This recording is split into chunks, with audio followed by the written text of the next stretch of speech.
Olá, meus irmãos e minhas irmãs. Hoje eu estou aqui para poder falar sobre oração, que nós precisamos muito nesta hora. Nós estamos confinados em casa, não podemos sair, mas Deus deu uma palavra para mim hoje e eu quero repartir com vocês. Primeiro eu vou fazer uma oração que todos nós conhecemos.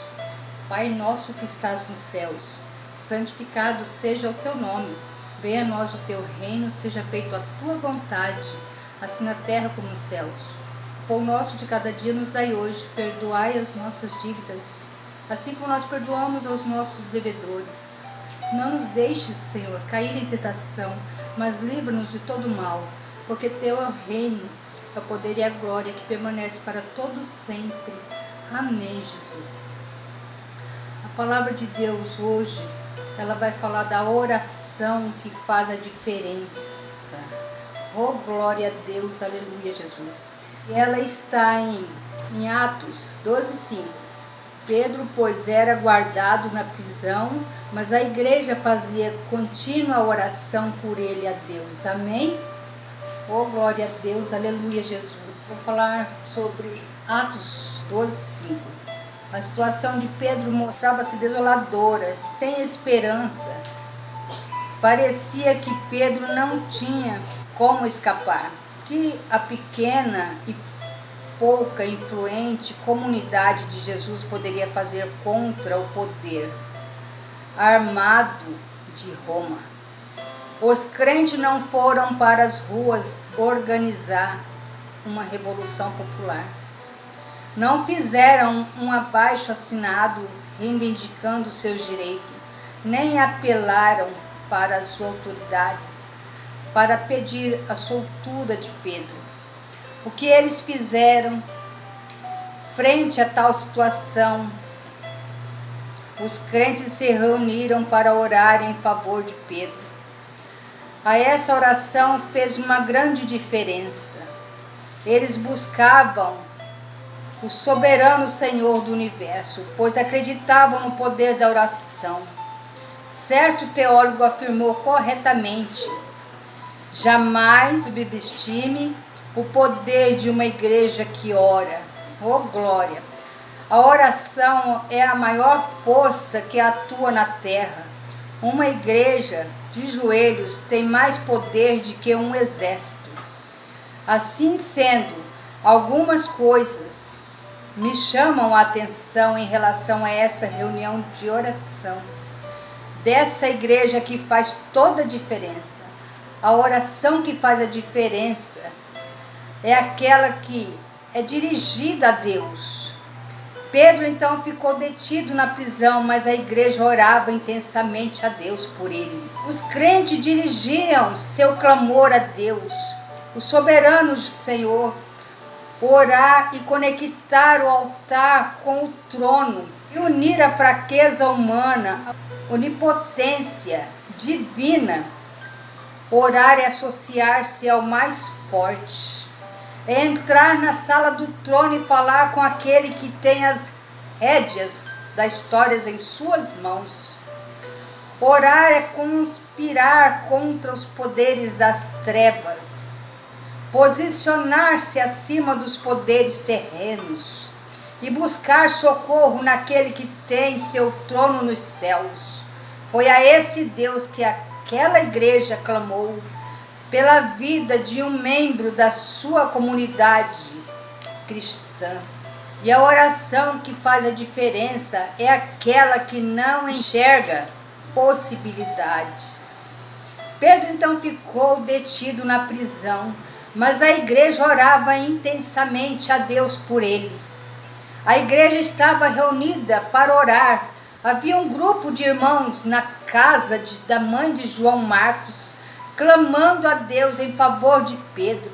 As circunstâncias eram humanamente irreversíveis, mas eles oravam. O problema era insolúvel, mas eles oravam. Eles não podiam fazer nada na terra, mas buscavam auxílio do céu. Eles não recuaram frente à aparente impossibilidade, Uma igreja unida em oração pode mover os céus, abalar o inferno e provocar grandes mudanças na terra, libertando os cativos de suas prisões. Uma vez que nada é impossível para Deus, nada é impossível para a igreja quando ela se reúne para orar. Não há na terra nenhum poder mais revolucionário do que o poder do joelho, que se dobram para orar. Orar é unir-se ao Onipotente.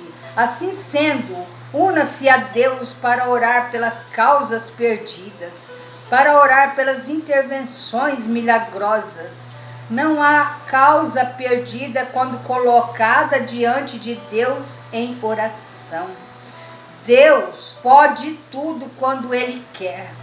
Para Ele não há impossível. Ele é o Deus que faz e faz maravilhas quando quiser. Quando quiser, com quem quiser, para o louvor de sua glória. A oração que faz a diferença é aquela que persevera para ver a ação de Deus. Pedro então ficou detido na prisão, mas a igreja orava intensamente a Deus por ele. Havia intensidade no clamor daqueles irmãos.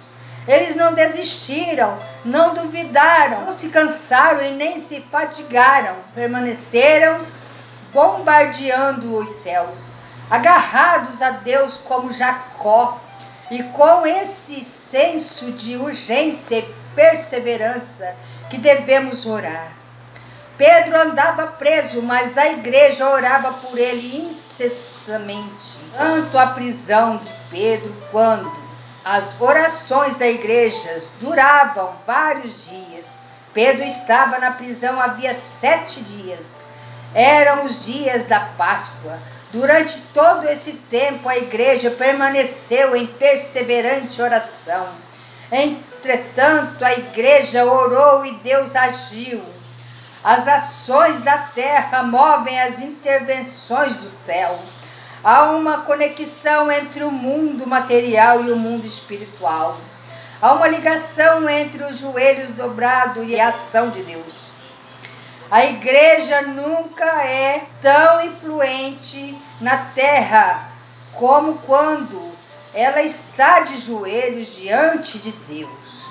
Pedro foi libertado pelo anjo de Deus, mas em resposta às orações perseverantes da igreja, nunca esqueça, a oração é a única arma dos que não têm o poder na terra, mas são os filhos e filhas daqueles que têm todo o poder e autoridade no céu e na terra. Não desista de orar. Ore com intensidade até ver a ação milagrosa de Deus. Que nossas orações possam ser respostas para aqueles que clamam por libertação. A oração que faz a diferença é aquela que é dirigida a Deus. É aquela que não enxerga impossibilidades. É aquela que persevera para ver a ação de Deus. A oração, ela move o coração de Deus.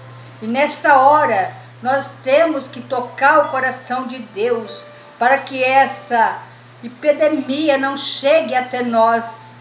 Que Deus venha olhar para cada um de nós, venha ser na nossa vida e vamos perseverar em oração com muita fé, com muito louvor e gratidão a Deus todos os dias, para que isso passe, para que isso não volte para nós, para que isso vá para longe, que se acabe, porque não é mais tempo de ficar brincando com Deus, é tempo de chegar até aos pés do Senhor e falar do amor de Deus a todo o mundo.